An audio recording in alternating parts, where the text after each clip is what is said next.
स्वप्न आहे आणि कधी कधी स्वप्न जे असतात ना, परमेश्वर देव अनेक वेळेला स्वप्नातून त्याच्या लोकांशी बोलत असतो आणि मी माझ्या जीवनामध्ये फर्स्ट टाइम असं स्वप्न बघितलंय आजच्या दिवशी आणि म्हणून मी तुम्हाला ते सांगूशी वाटतं, सांगायला पाहिजे. कारण काही अशा गोष्टी असतात प्रभूला ते सांगायच्या असतात. आता ते आपण कसं स्वीकारतो आणि कसं मान्य करतो ते आपल्यावर आहे. परंतु एक माझं स्वप्न आहे, या पहाटे ते स्वप्न मी बघितलं आणि ते स्वप्न आम्ही पाहत असताना मी आणि माझं कुटुंब एक नगरामध्ये आहे आणि त्या ठिकाणी असंख्य लोक आहेत, गजबजलेले लोक आहेत. त्या ठिकाणी दैनंदिनपणे आपलं जीवन जगत आहे. रोजच्या प्रमाणे कोणी कामाला जात आहे, कोणी बाजार करत आहे, कोणी काय करत आहे, लेकरं खेळत आहे, सगळ्या गोष्टी त्या ठिकाणी चालू आहेत.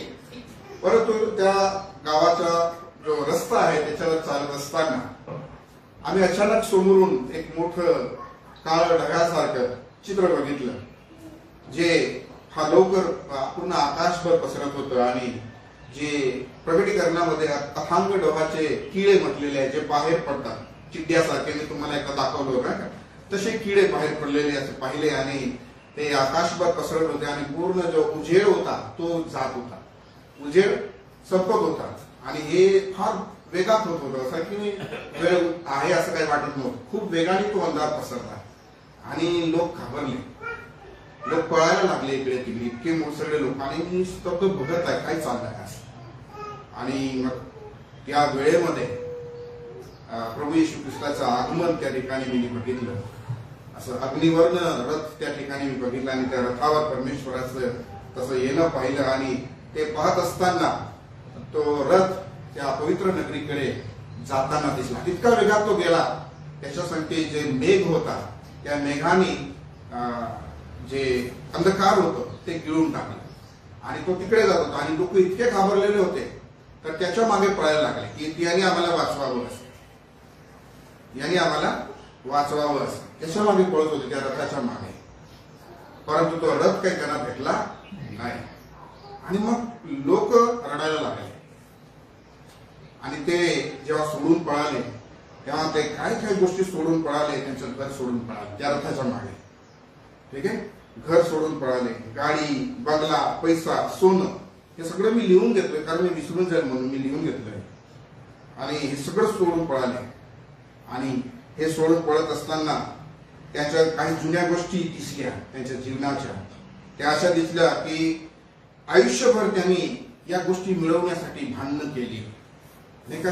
आयुष्यभर त्यांनी नाती तोडली, पाप केले, खूप काही गोष्टी केल्या आणि आज त्या गोष्टी सोडून त्यांना पळावं लागलंय त्या मागे. कारण त्यांना ते समोर तो अंधकार दिसत होता आणि म्हणून ते त्याच्या मागे पळत होते की आम्हाला इथून आता कोणीतरी वाचवेल असतं.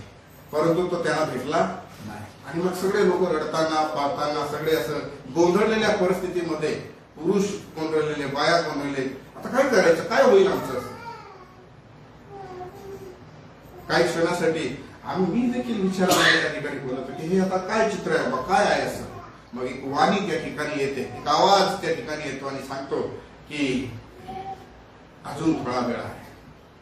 काय सांगतो तो आवाज, अजून थोडा वेळ आहे. आणि एवढं स्वप्न मी बघितलं आणि मी म्हटलं की हा वेळ कशासाठी आहे. तर प्रियांनो, जीवन फार लवकर संपत आहे, वेळ निघून चाललेली आहे. आता प्रभूंनी का सांगितलं, कशाला सांगितलं हे मला माहिती नाही. मी कदाचित प्रार्थना करेल आणि प्रभूला विचारेल की मला प्रभू तुला काय सांगायचं आहे असं. पण सकाळचं स्वप्न हे मी लिहिलं, विसरायला नको म्हणून पूर्ण मी हे लिहिलं. आणि ही गंभीर स्थिती आहे की आम्ही त्याच्या मागे धावतो आणि तो आम्हाला भेटत नाही. तर मला सांगायचं असं आहे की जेव्हा तो पुन्हा येईल तेव्हा तो वेळ येईल, असं तो वेळ पुन्हा भेटेल काय किंवा भेटणार किंवा नाही भेटणार असा विचार आम्ही करायला पाहिजे. कारण आज ती वेळ आहे, कदाचित उद्या ती वेळ भेटणार नाही.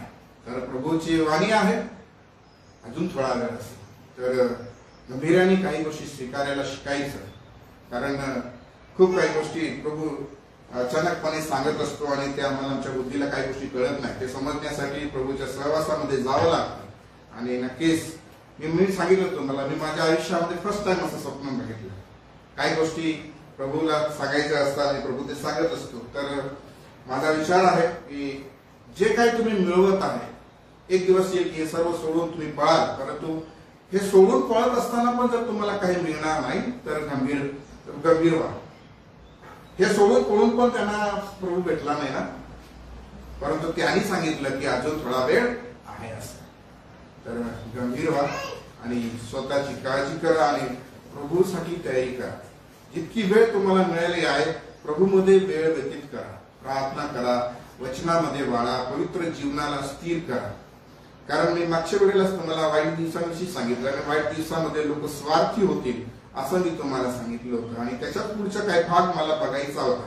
परंतु त्या भागाची तयारी करत असताना मला प्रभूने ते पण दिलं नाही, ते पण मला काही जमलं नाही. प्रभूने आज जे दिलं आहे ते थोडं वेगळं आहे आणि कधी कधी मी माझ्या बुद्धीचा उपयोग करण्याचा प्रयत्न करत नाही. कधी कधी प्रभू जे सांगतो तेच मला सांगायला आवडतं अनेक वेळेला. कारण अनेक वेळेला अभ्यासपूर्वक गोष्टी सांगणं आणि प्रभू सुचवतो त्या गोष्टी सांगण्यामध्ये फरक असतो, नाही का. काही लोक आम्ही स्वतः या गोष्टीतून जातो, काही गोष्टी देव आम्हाला ज्या शिकवल्या आहेत त्यातून शिकवायला सांगतो, परंतु काही वेळ अशी येते तेव्हा देव प्रगट करतो की हे सांगा. तर तशी काही गोष्ट आहे आजची, तर तुम्ही ती ऐकायला पाहिजे. आणि मी विचार करत होतो की मी जर तुमच्या घरचा कोणी असेल तर जाऊन बोलवायला जास्त मी सांगणार होतो इथपर्यंत आजची गोष्ट समजण्यासाठी.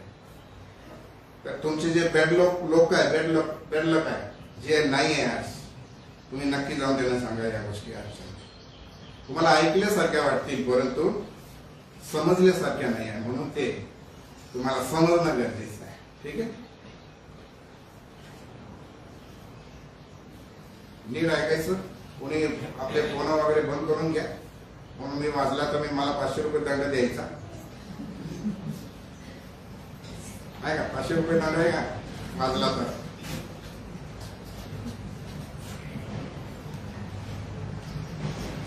सांगितलं ते बरं आहे नाही का? म्हणजे सायलेंट तरी घ्या, भान नसेल करायचं सायलेंट तरी घ्या.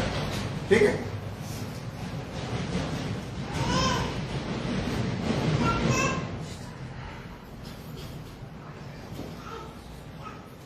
ठीक आहे. दोन गोष्टी आहेत, ठीक आहे, बरोबर आलं मी इथे दिसतंय बरोबर. दोन गोष्टी आहेत, भोगणे किंवा सोसणे. बरोबर, शास्त्र बघ उघडा.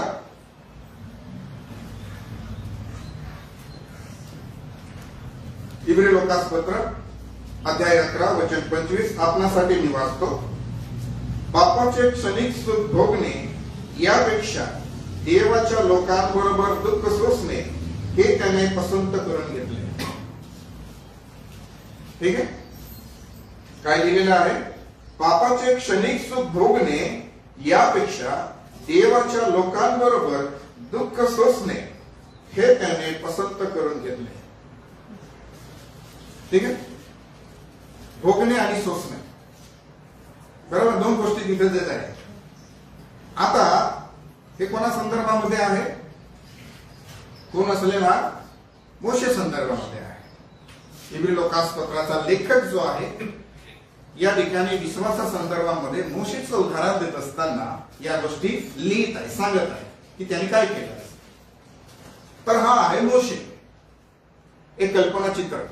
ठीक आहे, दोन्ही गोष्टी आहेत. इकडे त्याचे लोक आहेत जे मूळचे त्याचे आहेत आणि तिकडे जो लहानाचा मोठा झाला तिथंच ऐशो आराम आहे. या दोन्ही गोष्टी, परंतु यांनी चॉईस केली ही गोष्ट, भोगणं सोडलं नाही का, सुख विलास सोडलं आणि हे निवडलं, सोसणं निवडलं. ठीक आहे, हे लक्षात असू द्यायचं. पुढे जाऊया. ठीक आहे, मोशेने दुःख सोसणे पसंत केले. बरोबर, काय केलं? पसंत केलं. आपल्याला पसंत आहे का? मला कोणी मारावं, मला कोणी बोलावं, काय काय पसंत आहे आपल्याला? पसंती सांगा, आपली पसंत सांगा, पसंत सांगा, फटाफट सांगा. पसंत पसंत ही मोशेची पसंत सांगितली. हिला सोडून बोलायचं, आता तुम्ही मोशे बनून जा. मोशेले बनायचं. मोशे पण मोशे सारखा कोणी बनणार नाही. पसंत काय आपली? ही पसंत आहे की नाही? कोणाची पसंत आहे? मोशेची पसंत आहे. आपली काय पसंत आहे? पसंत सांगा ना. नाही पसंत काय सर्व चांगल्या गोष्टी नाही, एक पण वाईट नकोय. ठीक आहे. अजून काय पर्टिक्युलर कोणी काहीतरी पसंत, जसं यांनी पर्टिक्युलर निवडलं दुःख. दुःख हे निवडलं कसं पसंत काय काय सांगा ना. मनात तर खूप आहे पण बोलू नाही राहिले, पसंत नाही असं दाखवू राहिले. पसंत तर खूप आहे की नाही. तुम्ही सांगत नाही, बोलतात ना तेव्हा मजा आहे. म्हणजे तुम्हाला तेव्हा चांगलं समजावून सांगू शकता तुम्ही जे सांगणार ते, पण तुम्ही सांगत नाही ना. तुमची पसंत सांगा तुम्ही. पसंत तरुण पोरांना पोरी पसंत आहे, पोरींना पोरं पसंत आहे, गाडी पसंत आहे, कानातले नाकातले पसंत आहे, बरोबर ना. घर पसंत आहे, काय काय गोष्टी खूप काय पसंतीच्या गोष्टी आहे ना. दुःख कोणाला पसंत आहे, काय कोणाला पसंत नाही. एक पण व्यक्ती आज नाही म्हणा गावाला दुःख पसंत आहे नकोय मला दुःख. पण एक मार्ग असा आहे ज्याच्यामध्ये हे येत मार्ग आहे, त्या मार्गामध्ये हा एक विशेष भाग आहे जो येतो. आणि म्हणून ते मार्ग चालण्यासाठी, तो मार्ग पूर्ण करण्यासाठी यातूनच तुम्हाला जावं लागणार आहे. प्रभू येशू पण म्हणतो माझ्या नावामुळे लोक तुमच्या काय करतील, छळ करतील म्हणतो की हा. त्याने म्हटलं माझ्या नावामुळे तुमच्या लोक छळ करतील. आता तुम्ही त्याला निवडलं आहे आपला प्रभू आपला धनी तारणारा म्हणून, तर तुमच्या छळ होणार, कोणच होणार. मी प्रभूवर विश्वास करतो, मला काय त्रास होऊ राहिलाय असं नाही पाहिजे, बरोबर. ते होईल, या होणाऱ्या गोष्टी आहेत कारण प्रभू येशूने स्वतः सांगितलेलं आहे. आता ही गोष्ट मोशे संदर्भामध्ये आहे की मोशेने दुःख सोसणे पसंत केलं, भोगणं सोडलं. भोगणं सगळ्या म्हणजे आपण म्हणूया ना की लोकांना आवडतं ते. भरपूर पैशामध्ये जीवन जगायला मिळत आहे तर कोण सोडणार आहे. मोशेच्या जागेवर स्वतःला ठेवून देऊया. आणि एका साईडला पैसा आहे, एका साईडला मार खाऊ राहिले, तर मार खाण्यापेक्षा त्या पैशामध्ये जाऊन लोळणं चांगलं की नाही. खाणं पिणं चांगलं आहे. इथे सुकलेली भाकर खाण्यापेक्षा तिथे पंचपक्वान खायला मिळत आहे. राजांचं जीवन आहे, चांगले कपडे तिथे, इथे फाटके कपडे आहेत. इथे मेहलामध्ये राहतोय, इथे तंबूमध्ये राहतोय. काय निवडायचं, काय पाहिजे. ऐशो आराम पाहिजे की नाही. आज या सगळ्या गोष्टी जर तुमच्या एका बाजूला ठेवून दिल्या, विसरमधल्या गोष्टी, सुख चेन, सगळ्या सुविधा, नाही का, तुमच्या एका बोलण्यावर 4-5 लोक तिथे मान खाली करून बसले, चला काय पाहिजे, लेखा ऑर्डर केल्यावर लगेच तिथे घेऊन येते. सगळी सुविधा त्या ठिकाणी आहे, इतकी पॉवर तुमच्याकडे आहे. पण तुम्ही ते का नाकारू शकत नाही. या जगातल्या सुविधा का आम्ही नाकारू शकत नाही. ज्या आम्हाला प्रिय वाटतात, ज्या आम्हाला पसंत वाटतात. कधी कधी प्रिय हे अभ्यास करायचं, हे आत्मिक जीवनाला चेक करायचं. सुविधा सगळ्यासाठी गरजेच्या आहे, परंतु त्या सुविधा गरजेच्या नाही ज्या प्रभूच्या मार्गामध्ये आडकाठी निर्माण करतात. सुविधा सगळ्यात चांगल्या नसतात. काही सुविधा फक्त तुम्हाला प्रभूपासून दूर करण्यासाठी तुमच्या जीवनामध्ये येत असतात. लक्षात घ्या, जे तुम्ही ऐकलं नसेल ते आज ऐकत तुम्ही. तुमच्या ज्या सुविधा ज्यांना तुम्ही धरून बसलेल्या ते काही असू शकतं. प्रियांका, मी तुम्हाला सांगतो, काही असू शकतं. ज्याला तुम्हाला सुविधा वाटते, जी तुम्हाला पसंती वाटते, तुमच्या मनाला ते पटणारच नाही की आमची पसंती आहे, पण ही आमच्यासाठी धोका कशी झाली. कल्पना करू शकत नाही तुम्ही विचार करू शकत नाही की या गोष्टींमुळे आम्ही देवापासून किती दूर गेलो आहे. हे मोशेविषयी लिहिलेलं आहे. मोशेने दुःख सोसणे पसंत केले असं, ही त्याची पसंत आहे. आता त्यांनी का पसंत केलं, कसं पसंत केलं हे पण सांगणं, हे पण समजणं गरजेचं आहे. बघूया, थोडक्यात सांगतो, कारण वेळ ना आपला फार कमी असतो, म्हणून फास्ट मध्ये सांगेल, थोडक्यात सांगेल, परंतु समजण्याचा प्रयत्न करायचा. ठीक आहे. बघा, ज्या काही गोष्टी आहेत या ठिकाणी लिहिलेल्या त्या कशा संदर्भामध्ये आहेत. जेव्हा मोशे प्रौढ होतो तेव्हा विषय आहे. काय होतो, प्रौढ होतो. प्रौढ म्हणजे काय, म्हातारा नाही, म्हातारा काय, जे डाऊनफॉल लागलेलं आहे, एकदम म्हातारा आहे असं पण नाही. प्रौढ, मेच्युअर आपण म्हणतो ना, मेच्युअर झाले आता, म्हणजे आपलं जगामध्ये एक मत मांडलं जातं की 18 वर्षाचा जे लेकरू होतं 18 वर्षाचं त्याला मॅच्युअर म्हणतात, म्हणून त्याला लग्नाची परवानगी देतं गव्हर्नमेंट की 18 वर्षाचा मुलगा आता लग्न करू शकतो असं मॅच्युअर. त्याला चांगला विवेक त्याला आता समजलं, बरं वाईट समजतं त्याला. या ठिकाणी मोशे प्रौढ होतो असं लिहिलेलं आहे या शास्त्र भागामध्ये. इब्री लोकासपत्राचा लेखक काय म्हणतोय, मोशे प्रौढ होतो आणि प्रौढ झाल्यानंतर या गोष्टी होतात. तर जीवनामध्ये एक गोष्ट लक्षात ठेवायची, जर तुम्ही आम्ही विश्वासणारे आहोत तर आम्ही आध्यात्मिक जीवनामध्ये कसे असले पाहिजे, प्रौढ असले पाहिजे. जर तुम्ही प्रौढ नाहीये, लक्षात घ्या, प्रौढ नाहीये, तुम्ही निर्णय घेऊ शकत नाही. मॅच्युरिटी फार इम्पॉर्टंट आहे लाईफ मध्ये. जर ती नाही आहे तर तुम्ही तुमचे डिसिजन, तुमचे निर्णय चुकते. ना लेकराला घरची व्यवस्था सांभाळायला सांगा बरं.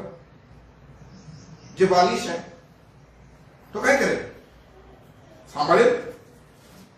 सगळा कारभार तुम्ही त्याला सोपवून द्या, खाणं पिणं पण तूच बघ, सगळं काय, म्हणजे तो आज्ञा देईल तसं चालवायचं. काय होईल, तो सेव्हिंग करेल का, त्याला सेव्हिंग समजते का, सेव्हिंग काय आहे असं. तो उधळवेल पैसे ना, त्याला जे खेळायला आवडतं ते तो विकत घेईल. पण तुमच्याकडे असतं तेव्हा तुम्ही त्याला काय गरजेचं ते तुम्ही त्याला देता. पण सर्व अधिकार त्याच्याकडे असला तर तो उधळवेल, बरोबर की नाही. म्हणजे तो मॅच्युअर नाही. जेव्हा तो मॅच्युअर होतो, घरची व्यवस्था, म्हणून त्याला तेव्हा आपण विवाहाने बांधतो, जबाबदारी त्याला देतो आणि मग ते वैवाहिक जीवन जगतात. आणि मॅच्युअर असले कारणाने ते व्यवस्थित सर्व सेटल करण्याचा प्रयत्न करतात. तोडजोड नाही आहे. मॅच्युअरपणा हा जो आहे याच्यात तोडजोड नाही आहे. मॅच्युअर होणं म्हणजे काय, सगळ्या गोष्टीमध्ये तुम्हाला चांगल्या गोष्टी समजतात. कोणी काही सांगितलं तरी तुम्ही भुलवले जाणार नाही, कारण तुम्ही मॅच्युअर आहे. आजची मॅच्युरिटी कशी असली पाहिजे की तुम्ही त्या गोष्टीमध्ये पारंगत आहे, तुम्हाला दुसऱ्या गोष्टी शिकण्याची गरज नाही आहे. म्हणून मोशे या ठिकाणी म्हटलेला आहे तो प्रौढ होतो असं लिहिलेलं आहे. वचन 24 मध्ये बघा काय लिहिलंय, मोशे प्रौढ झाल्यावर, बरोबर ना, तो प्रौढ झाल्यावर.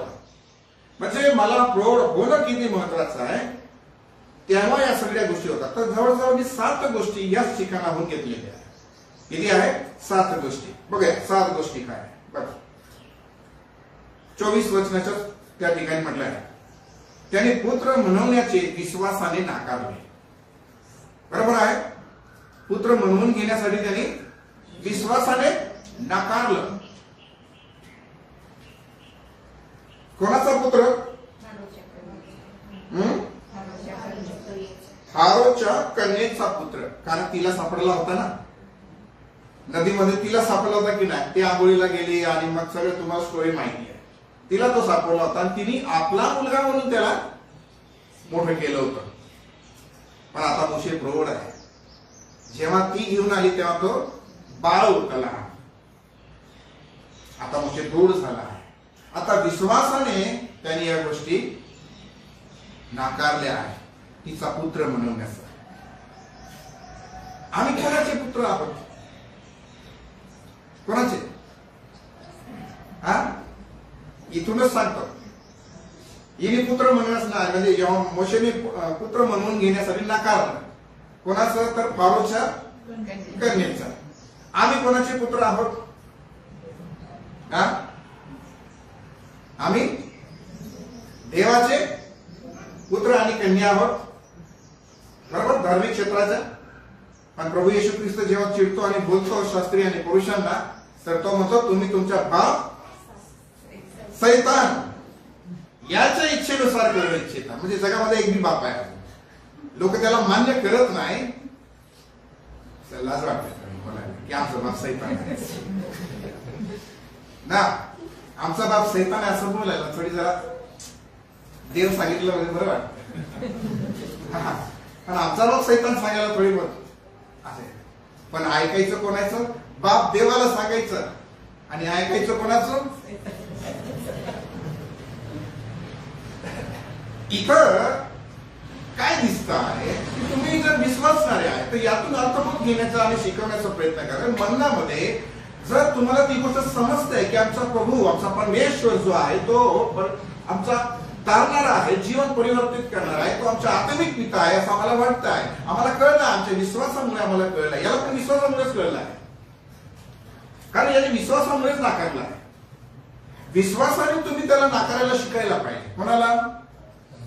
सैतानाला.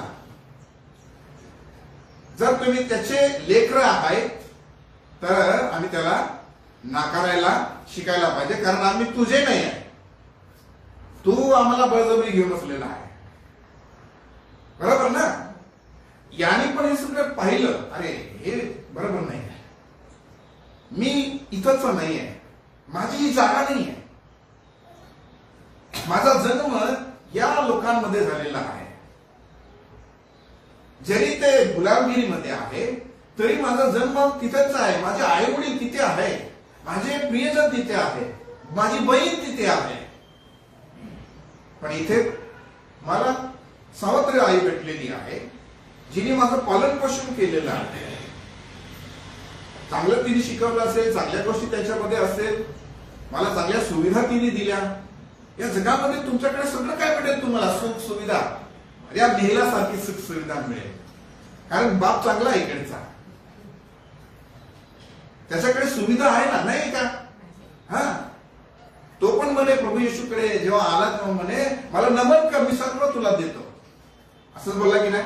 म्हणजे देतो म्हणजे त्याच्याकडे आहे, देतो म्हणजे त्याच्याकडे आहे, आणि मग त्याची लेकरं त्याच्याकडून सर्व काही घेतात,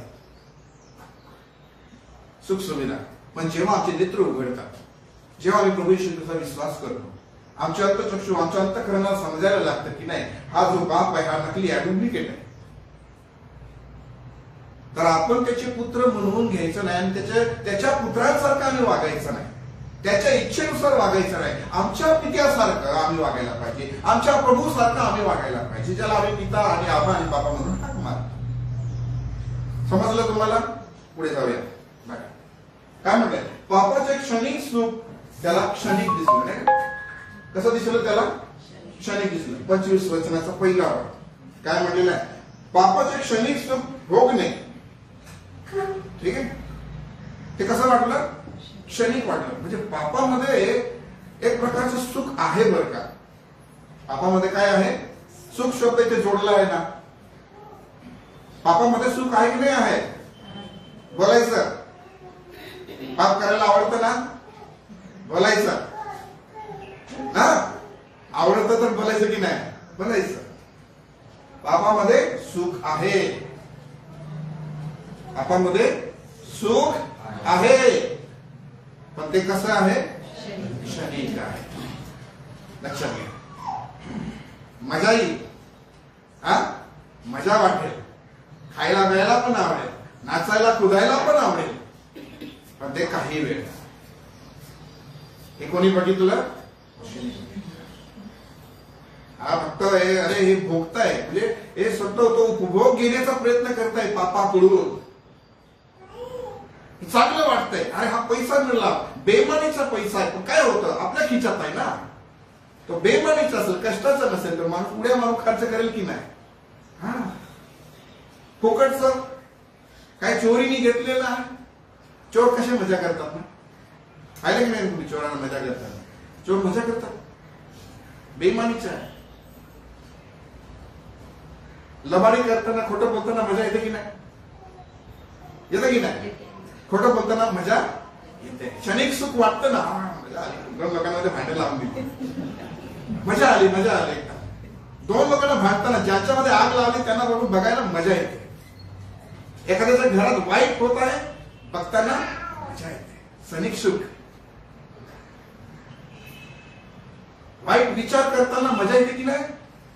हा, वाईट विचार करताना मजा येते, क्षणिक सुख. वाईट बोलताना मजा येते, सगळ्या गोष्टीमध्ये. आणि म्हणून पापाचं क्षणिक सुख त्याला क्षणिक दिसलं नको. हे क्षणिक आहे. जर मी याच्या आहारी गेलो, आणि तुम्हाला सांगू का, या पापाच्या क्षणिक सुखाच्या मागे धावणाऱ्यांची संख्या मोठी आहे. कारण ते हे रोज हे सुख शोधतात. देव परमनंट सुख द्यायला बसलेला आहे, देवाला तो नकोय. तो परमेश्वर नकोय, तो पाहिजे जो रोज थोडं थोडं सुख देत जाईल. आणि म्हणून या जगामध्ये तो बसला आहे जो क्षणिक तुम्हाला थोडं थोडं देईल. आणि मग त्या क्षणिक सुखाच्या मागे धावताय. कारण आम्हाला रोजचं क्षणिक सुख पाहिजे ना. रोज आम्हाला परमनंट मिळून गेलं तर आम्हाला त्याचं महत्व कळून राहिलं आहे. आणि म्हणून रोज आम्ही धावतोय, रोज आम्ही पळतोय. असं या ठिकाणी मोशेच्या जीवनामधून पाहायला मिळतं. परंतु मोशेने तसं केलं नाही. जर तुमच्या नेत्रांना कळत आहे क्षणिक आहे तर तिथून तुम्हाला वळायला शिकायला पाहिजे, फिरायला शिकायला पाहिजे. पण तुम्हाला दिसत नसेल तर का दिसत नसेल? मग तुमच्या बापानी तुमचे डोळे काय केले आहे? त्याच्यामध्ये आहे की नाही तेवढं. तो काय करतो? आंधळे करतो. म्हणजे डोळे झाक पण मी तुला आईस्क्रीम खाऊ घालतो. मग त्या आंधळ्याला असं वाटतं की मी आईस्क्रीम खाऊ घालत आहे म्हणजे मला चांगलंच भेटत आहे. पण तू कुठे चालला हे दिसतंय त्याला. हाच तो प्रॉब्लेम आहे. तो खाऊ घालणारा तुम्हाला चांगला खाऊ घालतोय. या जगातला जो आहे ना, तुमचं सुख बघून तुम्हाला तो चांगलं खाऊ घालतोय, पण तुमचे डोळे बांधलेले आहे. म्हणून तुमचं टार्गेट तुम्हाला समजत नाही. तुम्ही जात कुठे आहे लक्षात घ्या प्रियांनो. खूप गंभीर विषय. आज तर मी सांगितलं मी लोकांना परत पाठवणार होतो की तुमच्या लोकांना परत घेऊन या. कारण ही जी गोष्ट आहे ना, ही बाबाचं क्षणिक सुख गंभीर आहे. याच्या नादी लागून खूप लोक चालले आहेत, भयंकर चालले आहेत. आणि म्हणून ही स्थिती आहे की आम्हाला चांगलं वाटतंय म्हणून पुढचं आम्हाला नियोजन करण्याची गरज नाही असं आमचं मन सांगून राहिलं. अजून पुढे बघूया. त्याने काय केलं जेव्हा त्याला ते क्षणी वाटलं तर त्याने केलं, देवाच्या लोकांची संगती त्याने निवडली. संगती कोणाची निवडायची? मोशे सांगतोय. त्याने देवाच्या लोकांची संगती निवडली. 25 वचनाचा तो भाग काय म्हटलेला आहे त्या ठिकाणी? सुख भोगणे यापेक्षा देवाच्या लोकांबरोबर दुःख सोसणे हे त्याने पसंत करून घेतले. कोणाच्या लोकांबरोबर संगती करायची हो? तुम्ही करतात? किती लोक तुमचे जे आहे त्यांच्या संगतीमध्ये तुम्ही राहताय? नातेवाईक नका सांगा. नातेवाईक परमनंट आहे. तुम्ही जन्मापासूनच शिक्के मारून आलेले.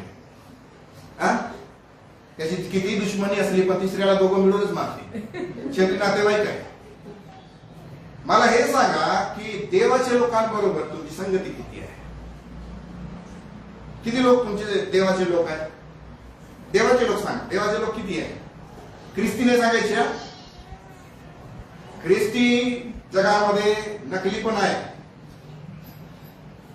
नाही तर तुम्ही सांगाल आमचे नातेवाईक ख्रिस्ती म्हणून आमची संगती चांगली नाही. तो जर नरकाकडे चालला असेल बिडी फुकत तुम्ही सांगाल की तो माझा संगतीचा आहे, मग तुम्ही पण फुका ना. संगती ती आहे का? इथे लिहिलंय देवाचे लोक.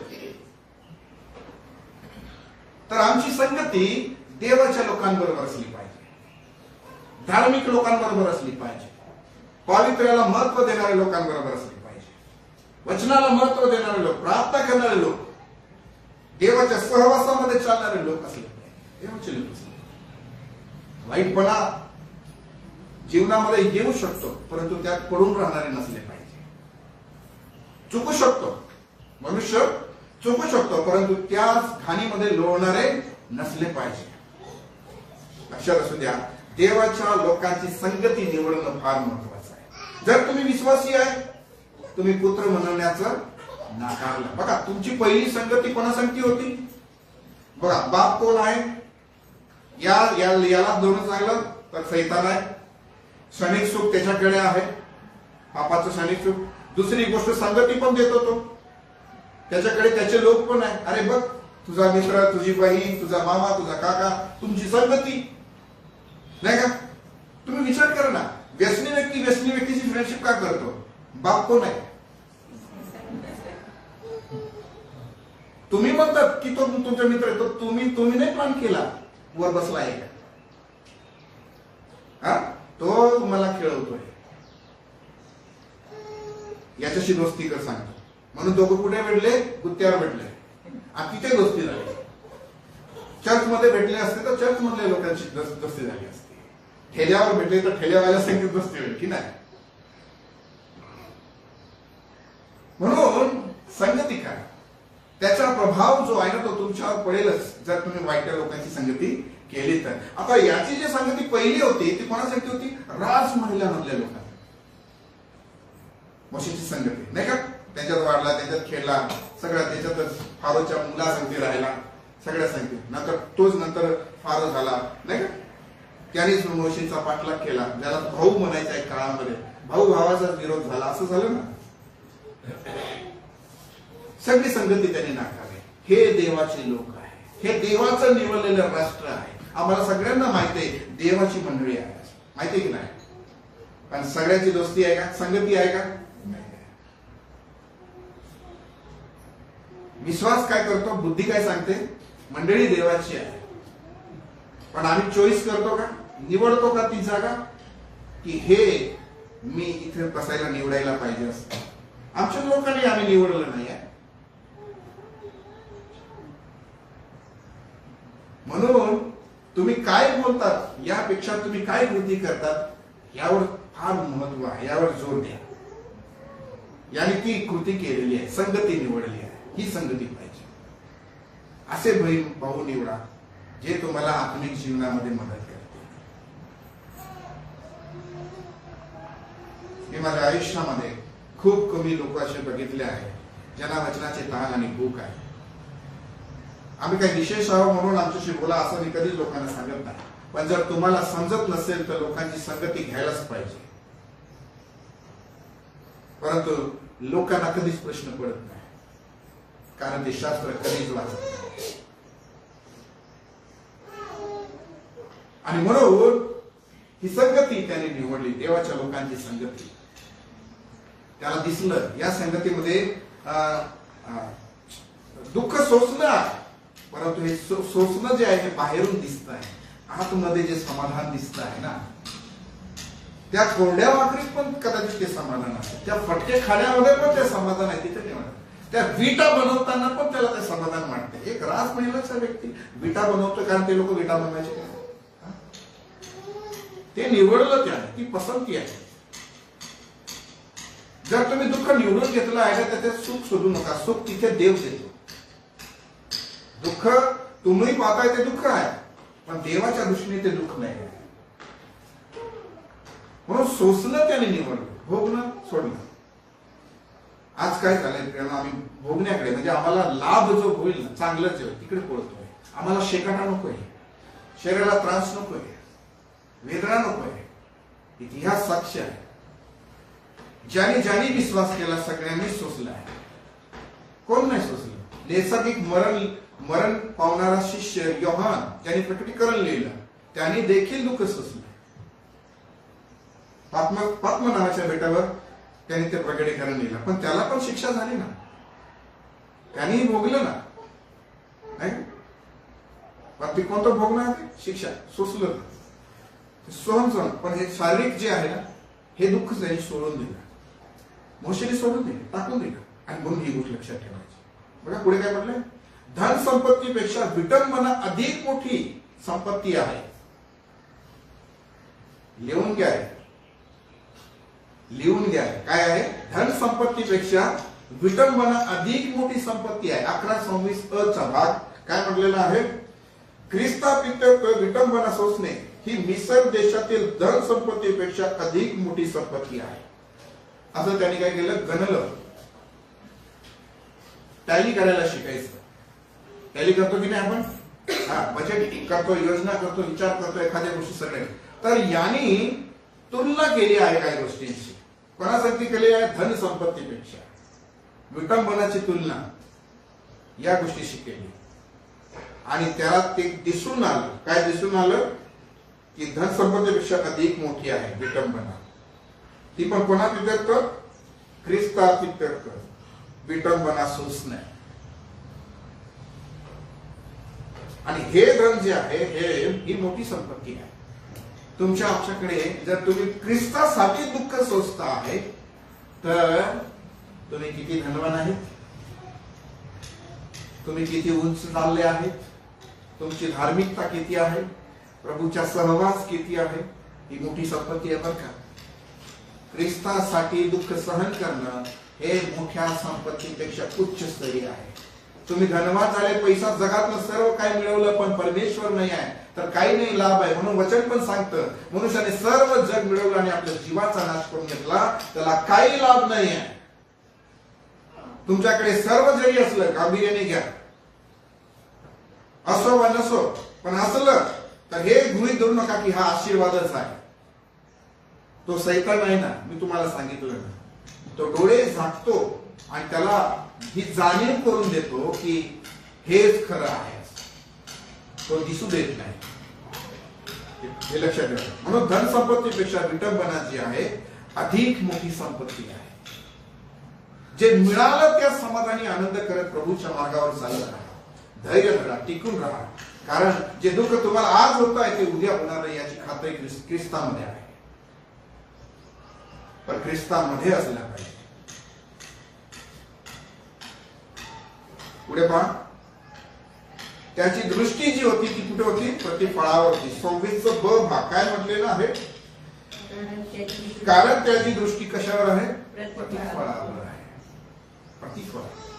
तुमचं जीवन जे तुम्ही विश्वासाचं जीवन तुम्ही मान्य केलेलं आहे, ज्या विश्वासाने तुम्ही चालण्याचा प्रयत्न केलेला आहे, तुमचं टार्गेट काय आहे? प्रतिफळ आहे. काय आहे? सार्वकालिक जीवन. तुम्हाला सार्वकालिक जीवन मिळायला पाहिजे, बरोबर ना?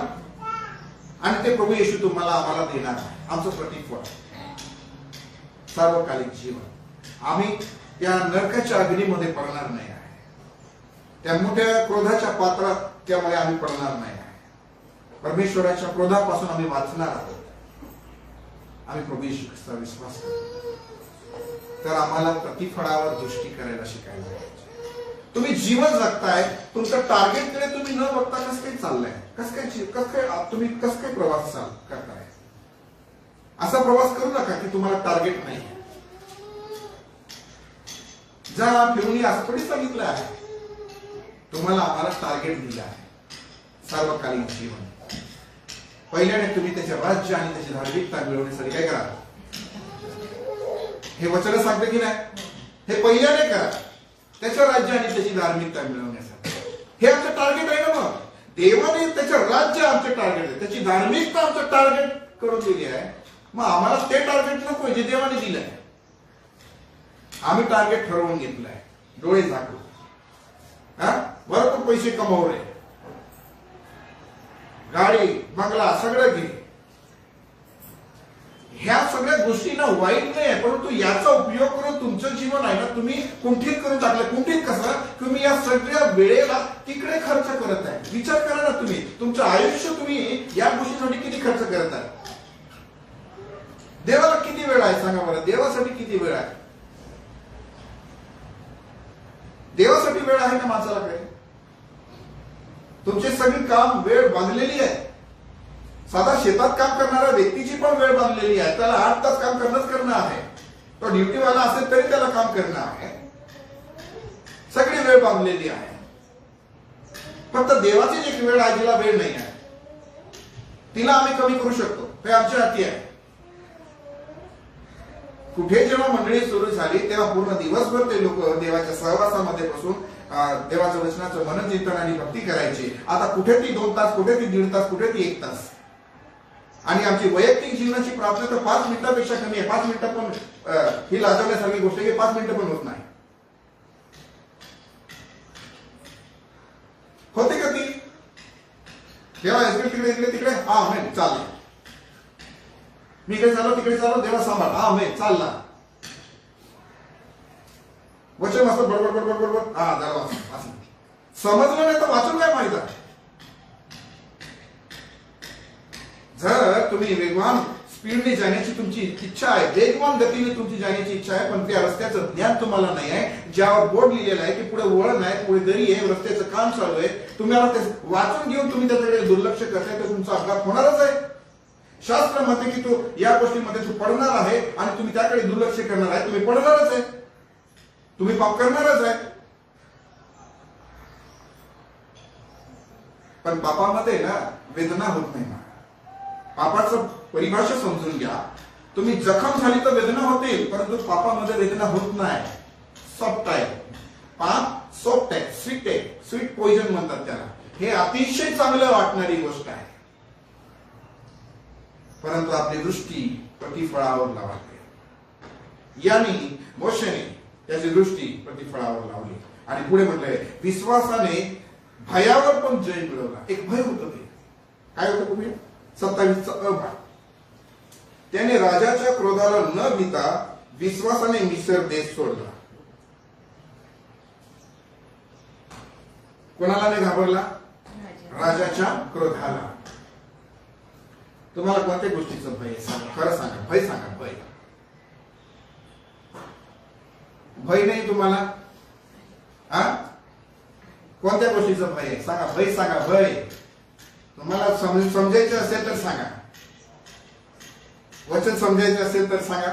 कोणत्या गोष्टीचं भय आहे?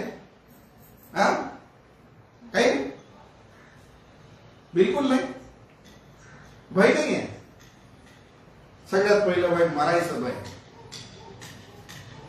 तुम्ही नका सांगू, पण पहिलं भय मरायचं भय. उद्या अमुक व्यक्ती मरणार आहे, काय करायचं?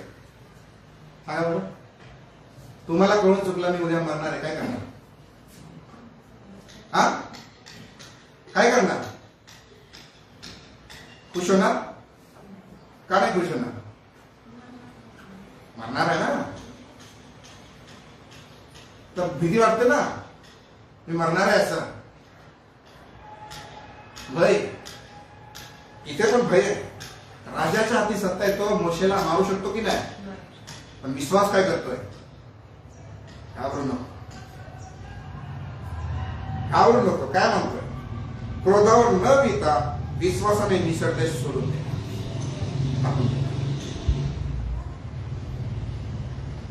अरे ज्या परमेश्वराने मरणावर विजय मिळवला आहे ना, तो परमेश्वर म्हणतो अरे नवना तुझी नागी कुठे. तो शिकवतो आम्हाला, कारण त्याने मरणावर विजय मिळवला आहे, पण त्याचे लेकरं मरणाला घाबरत आहे अजून. तुम्ही सांगितलं नाही दुसरं काय विषय, म्हणून मी फक्त मरणावरच बोलणार. भीतात की नाही आपण मरणाला? हा, मी मरून गेलो तर माझं काय होईल? माझ्या बायकोचं काय होईल? माझ्या लेकरांचं काय होईल? तुमच्या या भीतीने तुमचं कल्याण होणार आहे का? मरणाच्या भीतीने कधीच कोणाचं कल्याण झालं नाही. हीच गोष्ट जेव्हा मोशेला कळली तेव्हा स्तोत्र 90 मध्ये त्याने म्हटलं आमचे आयुष्याचे दिवस आम्हाला गण्य शिकव. हा होता तो मोशे ज्याने स्तोत्र 90 लिहिलेला आहे. आमच्या आयुष्याचे दिवस गण्य शिकव. अरे तुला 70 वर्ष मिळाले आहे, जगून घे, गण्य शिकव तुला. अरे आता तुमची ती समजा इथून 2-3 वर्ष आहे, कोणाचे 15 वर्ष, कोणाचे 30 वर्ष बाकी आहे. अरे बाबा, वर्ष तसंच काहीतरी बाकी असेल ना, कोणाचे काही महिने राहिले असेल, कोणाचे काही वर्ष राहिले असतील, काही सांगता येत नाही. काहींची अगदी ती छोटीशी घटिका राहिली असेल, टिक टिक टिक खलास. कळलं का तुम्हाला? वेळ आली का ती घड्याळ आली फिरली का? प्रॉब्लेम हा आहे. तुम्ही यावर विजयी झालात का? तुमच्या भयावर तुम्ही विजयी झालात का? जर तुम्ही पापाचं क्षणिक सुर भोगताय ना, तर घाबरा. एकदम भरकळून निघालं, एकदम ठेस लागली. बघा बघा, खाईमध्ये जेव्हा पट्टी बांधलेली आहे ना, तुम्ही गोड खात खात चाललेले आहे, एकदम खाईत पडत आहे, जरी डोळे बांधलेले पण एक फिलिंग येते, कारण खाली जमीन नाही आहे.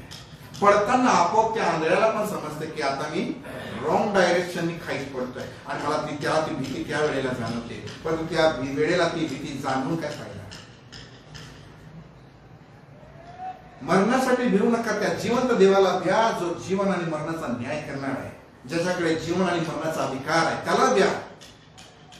या जगामध्ये जो आहे, जो शरीराचा नाश करतो त्याला भिवू नका, जो शरीर आणि आत्मेचा नाश करतो त्याला द्या. शास्त्र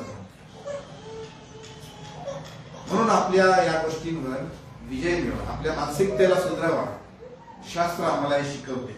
विश्वासाने त्याने भयावर विजय मिळवला, आम्ही पण विजय मिळवायला पाहिजे.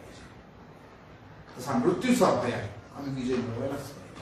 या ठिकाणी त्याने पण राजाच्या क्रोधाला न भीता काय करेल हा राजा, जास्तीत जास्त मला मारून टाकेल, पण मला भरोसा आहे ना माझ्या प्रभू माझं काम, माझं जीवन, माझी सेवा पूर्ण करून घेण्या अगोदर याच्या हाताने मरू देणार नाही. त्यांनी मरून जावं म्हणून त्याला रेगिस्तानमध्ये नाही वाळवंटामध्ये सोडून दिलं. मेला का तो?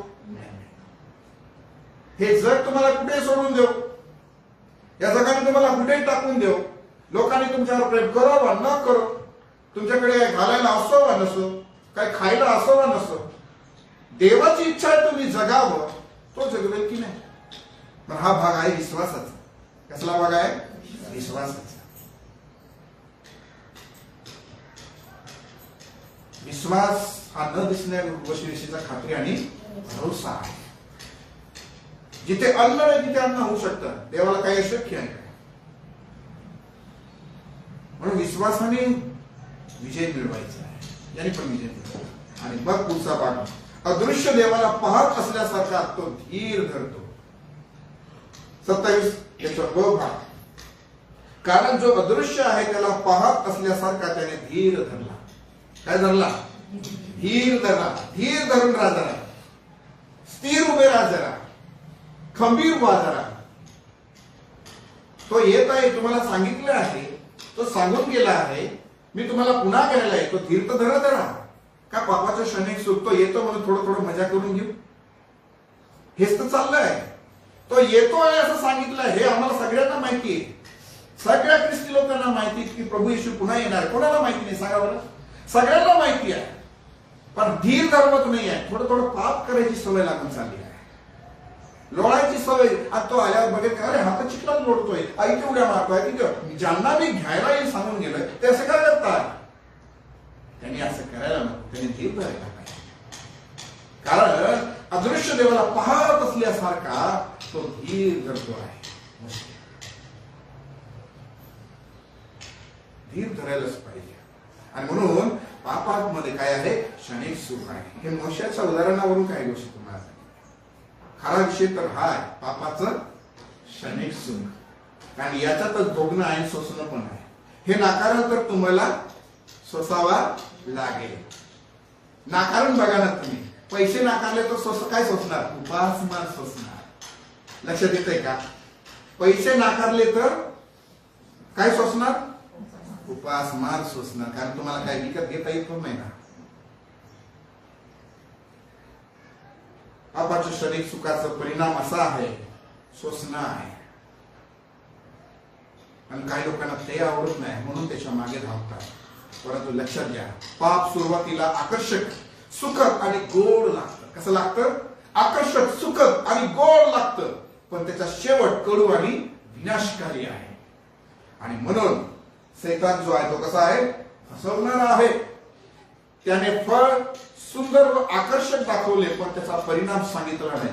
तुम्ही हवामानाविषयी सगळं ऐकलं, पण सैतानाने एक नाही सांगितलं की तुमचं काय होणार आहे. सांगितलं का? तो कधीच सांगितलं नाही. तुम्ही जे पाप करतात त्या पापाविषयी तो कधीच तुमचा एंड सांगत नाही, कन्क्लुजन नाही सांगत की तुमचं शेवटी काय होणार आहे या पापाच्या द्वारे. म्हणून पाप करणाऱ्यांना फक्त ते एकदम सुख देतोय, फक्त त्याचा शेवट सांगत नाही. परिणाम काय झाला? पूर्ण जगामध्ये पापाने शिरकाव केला. बरोबर ना? परिणाम काय झाला? म्हणून सैतान काय करतो? फसवतो, क्षणिक सुखामध्ये फसवतो. आणि म्हणून हे शास्त्र भाग आहे जे तुम्ही वाचायला पाहिजे. फटाफट वाचाल का? आता चांगलं वाचा, मोठ्याने वाचा, फटाफट वाचा. जर कोणी योहान वाचत असेल तर दुसऱ्याने करीन काढायचं, कोणी बक्र वाचत असेल तर कोणी कलसे काढायचं. असे वाटणे बघायचे की त्यांनीच वाचायला पाहिजे असं. नंतर तुम्ही आता शास्त्र आणत नाही, त्याचा परिणाम होईल. माझं ऐकावं लागेल मग तुम्हाला. ठीक आहे? योहान काढलं तर करीत लगेच वाचायचं मी जेव्हा सांगेल तेव्हा. आता योहान 8:44 वाचा फटाफट. तुम्ही आपला बाप सैतान त्यापासून झाला आहात. ठीक आहे. या ठिकाणी कोणाविषयी लिहिलं आहे? त्याच्याविषयी, जो फसवणारा आहे. आणि ज्यांना तो सांगत आहे त्यांचा तो बाप आहे. आता या ठिकाणी ते लोक जे कोण आहेत त्याच्या इच्छेनुसार त्याच्यानुसार वागणार आहे म्हणून त्यांना तो उद्देशून सांगतोय. बरोबर? आपला प्रभू येशू त्यांना या गोष्टी सांगत आहे. बघा पुढे. हा. आणि तुमच्या बापाच्या वासनांप्रमाणे करावयास इच्छिता. हा. तो प्रारंभापासून मनुष्यघातक होता आणि तो सत्यात टिकला नाही. बरोबर. पुढे. कारण त्याच्यामध्ये सत्य नाही. हम्म. तो खोटे बोलतो हम्म. तेव्हा तो स्वतःचे बोलतो. बरोबर. कारण तो लबाड व लबाडीचा बाप आहे. ठीक आहे. कोण आहे सैतान? लबाड व लबाडीचा बाप. हा. लबाडी करायची का? लबाडी करायची का? नाही करायची. मग कशाला करतो? दुसरे करीत हका चोरीचा ह्यात 14. ह्यात आश्चर्य वाटण्यासारखे काही नाही, कारण सैतान ही स्वतः तेजस्वी रूपाचे सोंग ठीक आहे. आश्चर्य वाटण्यासारखं काही नाहीये. तो कसा फसवेल तुम्हाला? तो सैतान आहे, लबाड आणि लबाडीचा बाप आहे. पण आश्चर्य वाटण्यासारखं काही नाहीये. तो काय करतो? स्वतः तेजस्वी रूपाचे मग तुम्हाला फसवण्यासाठी तो शिंग लावून नाही ना. काय म्हणून सोंग. देवदूत म्हणून. अरे माझ्या लेकरा, उभा मला देवच प्रगट झाला हो. हा. आजचे काही लोकांना मी असं ऐकताना बघतो आणि मी सांगतो, अरे ही व्यक्ती कधी बदलत नाही, चर्चला जात नाही, याला देव कसं काय भेटला?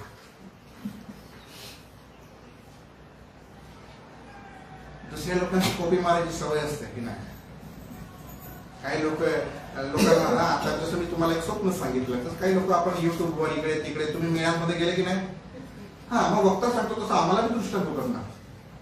आणि मग ते दात काळे कसं काय झाले हो? मिसरी घासून आजीबाई स्वप्न खूप सांगते, पण मिसरी सुटत नाही हो. स्वप्न सांगते. देवदूत काय करतोय? सैतान काय करतोय? देवदूताचं रूप धारण करतोय, नाही का? हा. त्याच्यात काही चेले चपाटे होणार. कोण आहे ते? खोटे संदेष्टे आहे, खोटे भविष्यवादी आहे. शास्त्रामध्ये त्यांचा उल्लेख अनेक ठिकाणी केलेला आहे. आता त्याच्यात त्या भागाला सोडून दुसऱ्या भागामध्ये उडी मारूया. 24:4 मग ते 24:4. हा. येशूने त्यांना उत्तर दिले, आम्हाला कोणी फसवू नये म्हणून सावध असता. येशूने काय सांगितलं? तुम्हाला कोणी फसवू नये म्हणून तुम्ही काय करा? सावध असा. सावध असणं हे महत्वाचं आहे. फसवणं होईल. काय होईल? फसवणं. पण तुम्हाला नको फसवणं. लक्षात घ्या. जे त्याचे आहे त्यांना तो सांगतोय. फसवणं होईल. फसवणारा फिरतोच आहे. कोण? तो प्रारंभापासून त्याच्याविषयी लिहिलंय. प्रारंभापासून तो फसवत आहे. बरोबर. कुठून फसवत आहे? हवाबाईपासून फसवत आहे. प्रारंभापासून तो आज पण फसवेल आणि प्रभूच्या आगमनापर्यंत फसवेल. फसवणं त्याचं काम आहे. पण तुम्ही फसू नका. का? तुम्ही माझे आहे. तुम्ही माझे आहे. तरी तुम्हाला सावध राहावं लागेल. काय? तरी तुम्हाला सावध. कशी करणार सावधगिरी? कसं राहणार सावध? सावध कसं राहणार? सावध राहायला आवडतं की नसतं? झोपून राहणार. कोणती गोष्ट करत असताना विचारपूर्वक करावं. विचारपूर्वक करावं. तुम्हाला एखाद्या जंगलातून जायचं आहे. कुठून जायचं आहे? जंगलातून जायचं आहे. खूप जनावर आहे बघा तिथे, फाळून खाणारी. सांभाळून जा, सांगून दिलं. कसं जाणार? हा? देवाने सांगून दिलं सांभाळून जा. कसं जाणार? का देव सांभाळेल ना. वाघाला, हे वाघ चल नी, असं सांगणार वाघाला? आम्ही तसंच करतो ना. सैतानाला तर in the name of Jesus खरं सांगतो. तुम्ही स्वतःला जपा. पाप तुमच्यामध्ये शिरकाव करायला नको. पापाला जागा देऊ नका. सैतानाला जागा देऊ नका. सैतानाला काय म्हटलं? आडवा दिसला की शटर बंद करायचं. आपण दुकानाचं शटर बंद करतो ना, दरवाजा खरोखर. सैतानाच्या गोष्टी दिसल्या की बंद करायचं. तसं होत नाही. डोळे फरून फरून बघताय. काम देऊन देऊ नाही. ऐकायला येत नाही. ऐकून खरं सांगतो ना. भांडणं होऊ द्या किती काम लागतात. सगळे आपले ख्रिस्ती लोक. काय खूप प्रचार चाललेला आहे. खूप चांगल्या गोष्टी बोलते. शिव्या. हो काय सुंदर. इतके कान देऊन तर देवाचं वचन पण ऐकत नाही. एवढे कान देऊन तर भांडणं ऐकतं. बरोबर की नाही? काही चाललं काय? तो म्हणतो कोणी तुम्हाला फसवू नये. कोणी म्हणजे काय? कोणी पण का? कोणी पण. सैतान कोणाला पण आणू शकतो तुमच्याकडे. कोणालाही. कोणीही. इव्हन सेवकाच्या वेशामध्ये पण येऊ शकतो बरं का. इथे काय लिहिलंय, देवदूताचा वेश घेत होतो. असं प्रत्येक सेवक तुमचा कल्याण करेल असं शास्त्र सांगितलं आहे, लक्षात घ्या. नाही तर सेवक आहे म्हणून डोक्यावर बसवा. मग तो पण जा आणि तुम्ही पण जा. आंधळ्या आंधळ्याला रस्ता दाखवत नाही असं शास्त्र सांग. काही लोकांना आंधळेच आवडतात. का ना आता आंधळेच आवडतात. कारण मी सांगितलं ना, तो गोड खाऊ घालतोय, पट्टी बांधून गोड खाऊ घालतोय म्हणून फार बरं वाटते. गोड ऐकायला आवडते. एक दिवस असा येईल की हे सगळं गोड काय निघून जाईल. देव सांगितल्यानं डायबिटीस झालंय, डायबिटीस वाल्यांना स्वर्गात गरज नाही आहे. स्वर्गात डायबिटीस वाले नाही राहणार. जास्त गोड वचन खाऊ घालले. ज्यांना पाप सुधारायला सांगितलंय आणि पाप सुधारवला नाही, देव तुम्हाला आशीर्वाद देईल. हालेलुया आमेन सांगायचे. पश्चाताप करा सांगितलं तर, बरोबर की नाही. देव सांगेल डायबिटीस वाल्यांची गरज नाही आहे, पवित्र लोकांची गरज आहे. आजारी लोकांची गरज आहे का? पापांची क्षमा झालेल्या लोकांची गरज आहे. देवाची लेकरं झालेल्यांची गरज आहे. कलसे 2:18 लीन म्हणून घेण्याच्या इच्छेने देवदूताची उपासना करणाऱ्या, स्वतःला दिसलेल्या गोष्टींवर अवलंबून राहणाऱ्या व दैहिक बुद्धीने उगीचच गर्वाने फुगणाऱ्या कोणा माणसाला तुम्हाला फसवून तुमच्या बक्षिसास मुकवून देऊ नका. काय मुकवू नका हो? फसवून काय मुकवू नका. बक्षीस भरोसा आहे मिळेल बक्षीस, पण ते मुकवण्यासाठी फसवणार आहे. तुमचं बक्षीस नाही मिळायला पाहिजे म्हणून फसवणारे तुमच्या मागे धावत आहे. विचार करा हो. तुम्ही शर्यतीत धावताय, शास्त्र म्हणतं एकालाच बक्षीस मिळतं. लिहिलंय शास्त्रात, धावणारे सर्वच धावतात. सर्वांना बक्षीस मिळतं का? नाही. एकालाच बक्षीस मिळतं. मग काय करायचं? मग पहिला नंबर यावं लागेल की नाही? हा. पण तो धावणारा काय करतोय? बिस्किट टाकतोय, सोन्याची बिस्किट. आणि मग ज्याला पुढे येऊ शकत होता तो पण त्या बिस्किटला उचलण्याच्या मागे आपलं पद, आपलं बक्षीस गमवून बसलेला आहे. आपण किती गोष्टींना वेळ देतोय. स्वर्ग मिळवायला निघाले पण प्रार्थना सोडून काम. मी या तुमच्या कामाच्या नोकरीचा कधी विरोध नाही, पण माझं सांगायचा अर्थ समजून घ्या. तुम्ही या गोष्टीला खूप वेळ देता. तुम्ही धावतात 8 तास. तुम्ही कामावर कसं घाम गाळून काम करतात. घाम गाळून एकदा प्रार्थना तर करून बघा. हे सांगतो मी तुम्हाला. घाम येईपर्यंत प्रार्थना करा. अंग दुखेपर्यंत प्रार्थना करा. अंग दुखेपर्यंत कधी देवाचं वचन ऐका. आम्ही 1-1.5 तास बसलो की आमचा अंग जबाब द्यायला लागणार नकोय. पण 3 तास टीव्ही कसं काय बघतो? 3 तास टीव्ही कसं काय बघतो? 1 तास संदेश आपण ऐकणारा आपल्या शरीरामध्ये नको झाला, बस झालं. हे बक्षीस मुकवणारा फसवतोय की नाही? मग देवाच्या वचनाला वेळ द्या. मला माहिती नाही ते स्वप्न आजच का मला पडलं, कारण याची तयारी मी केली आहे.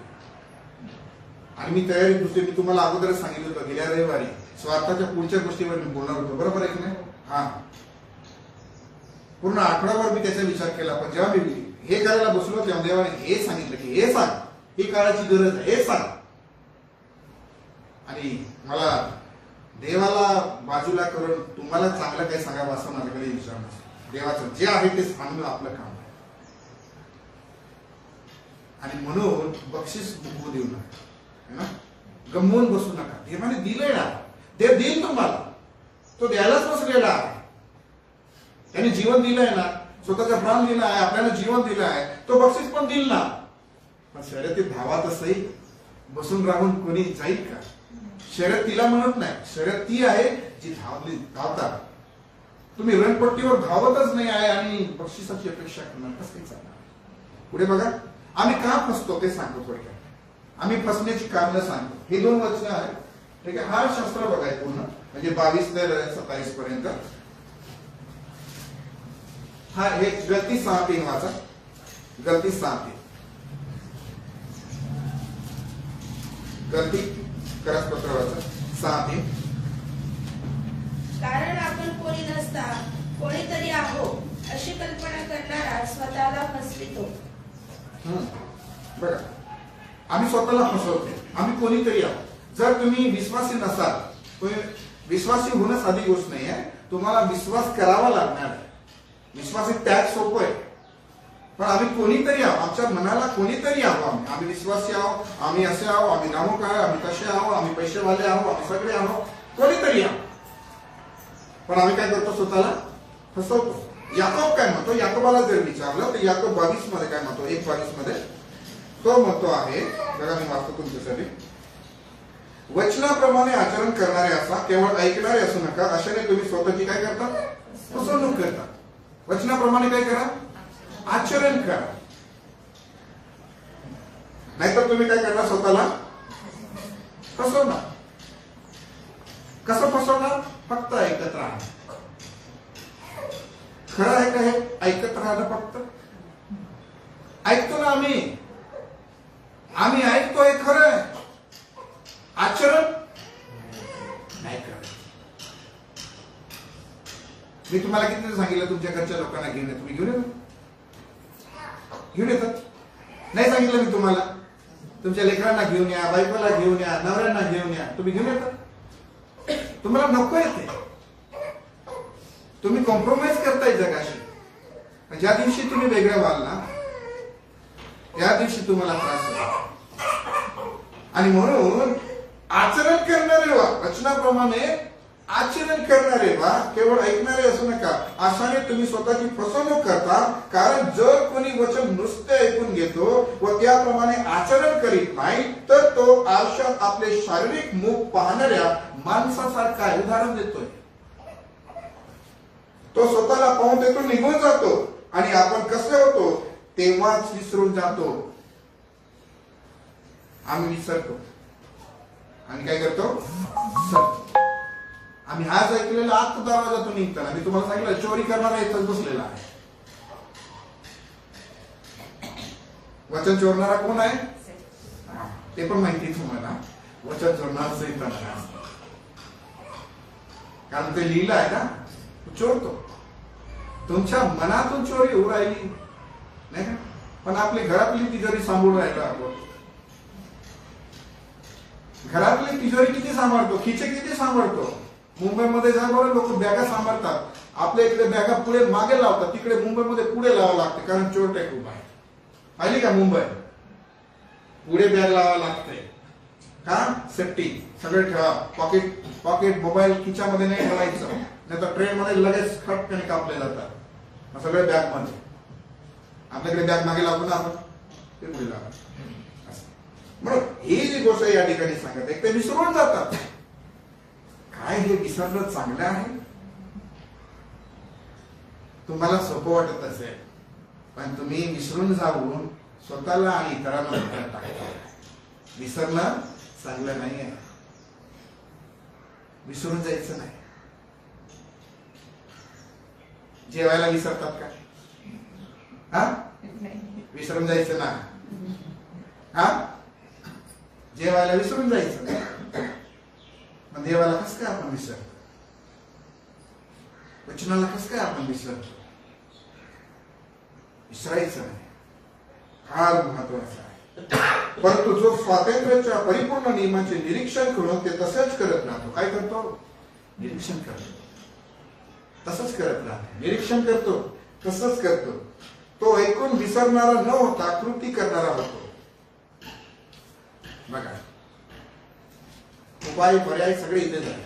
तो काय करतो? कृती करतो. व त्याला आपल्या कार्यात काय मिळतं? धन्यता. ही आहे. आम्ही काय धन्य नाही आहे. धन्यता मिळवणं कशात आहे? त्याच्या कार्यात त्याला धन्यता मिळायला पाहिजे. या कार्यात जे प्रभूने सांगितलंय आचरणामध्ये तुम्ही तसंच करत राहता, तर तुम्हाला धन्यता प्राप्त होत जाते. विसरला तर ही धन्यता मिळत नाही. या स्टेज पर्यंत कोणीच येत नाही. ही धन्यता मिळतच नाही. आणि म्हणून त्याने म्हणले, आपण धर्मचरण करणारे आहोत असे कोणाला वाटत असेल तर तो आपल्या जीवेला आळा घालत नसेल आणि आपल्या मनाची फसवणूक करून घेत असेल तर त्याचे धर्मचारण कसे आहे?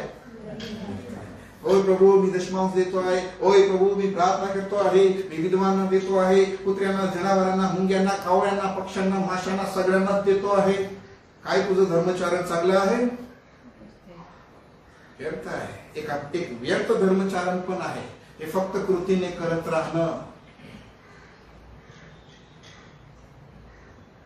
तुम्ही हे करत राहिलात म्हणून सगळं काही मिळेल असं होत नाही. देवाला पसंत व्हायला पाहिजे, देवाला आवडायला पाहिजे. या जगामध्ये लोकांना धर्मचारण करायला खूप आवडतं आणि खूप चांगल्या गोष्टी करतात. लोक असं नाही की वाईट करतात, एखाद्याला सगळे करतात, पण त्याचा बेनिफिट काय तुमच्या जीवनामध्ये? फक्त मनाची फसवणूक केली की मला सगळं चांगलं आहे असं नाही. तुमचं आंतरिक जीवन, परिवर्तित जीवन दिसायला पाहिजे. कृती, फक्त कृती करत राहणं एवढंच माहित नाही का?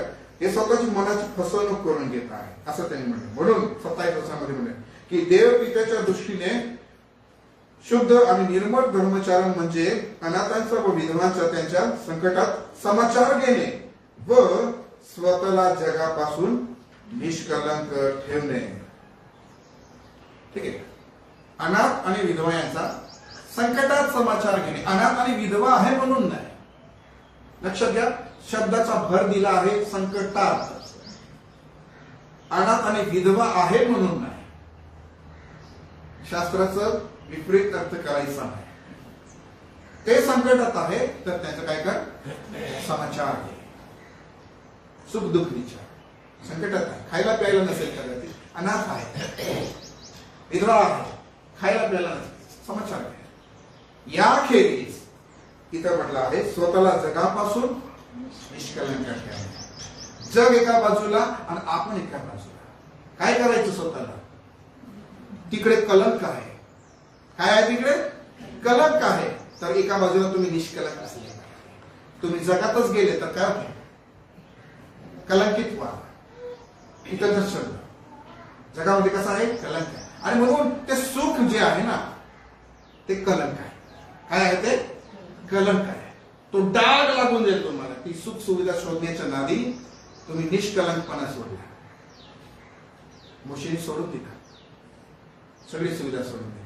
आणि म्हणून ही गोष्ट लक्षात ठेवायची म्हटलं 21:5-6 मध्ये की पोकळ भाषणाने कोणी तुम्हाला फसवू नये, कारण अशा गोष्टींमुळे आज्ञा मोडणाऱ्या लोकांवर काय होतो? देवाचा कोप होतो. काय होणार? तुम्ही दुसरं काय करणार? तुम्ही आज्ञा मोडणार. स्वतःला निष्कलंक ठेवा, निष्कलंक ठेवा, स्वतःला जपा, पवित्र करा, प्रभूसाठी तयारी करा. प्रभू सांगतोय सांगतोय सांगतोय पण आज्ञा मोडताय. मग काय होणार आहे? जे आज्ञा मोडणारे लोक आहे काय होईल? देवाचा कोप होईल. फसवणारा तुम्हाला अशाने फसवत आहे. बाहेरून चांगलं दिसत आहे, पोकळ भाषणाला बाहेरून चांगलं भाषण, तुम्हाला बाहेरून चांगलं वाटेल. हो, आशीर्वादाचे वचन येत आहे, प्रॉस्पेरिटी येत आहे, ब्लेसिंगचे वचन तुम्ही ऐकत आहे.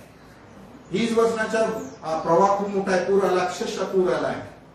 या पुरामध्ये वाहून जाऊ नका. धैर्य धरा, उभे राहणे. तुम्हाला गरज आहे या देवाच्या कोपापासून वाचण्याची. आणि देवाला ते आवडतं. तुम्हाला माहिती आहे पापाच्या क्षणिक सुखाचं हे चित्र आहे. हे काय आहे? एक क्षणिक सुखाचं चित्र आहे. सगळ्यांचे डोळे तिथे घेऊन नका जाऊ. ते डेंजर, तेच डेंजर पाप. आपले डोळे सगळ्यात जास्त पापी आहे. हे सगळं नाही बघणार, ते बघेल. मी तुम्हाला सांगतो. पण हे भयानक पाप आहे. या सगळ्या पापांमध्ये हे इतकं भयानक पाप आहे तिकडेच जास्त बघतात. तुम्ही बघा ना, पिक्चर लावल्याबरोबर तेच का दिसलं? का दिसलं? हे दुसरे पाप का नाही दिसत? का?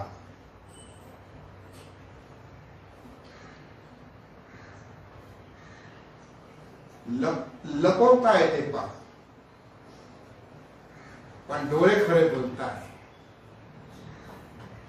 डोळा हा शरीराचा दिवा आहे, गंभीर आहे. ज्यांचं एज होऊन गेलं ठीक आहे, त्यांचं एज होऊन गेलं.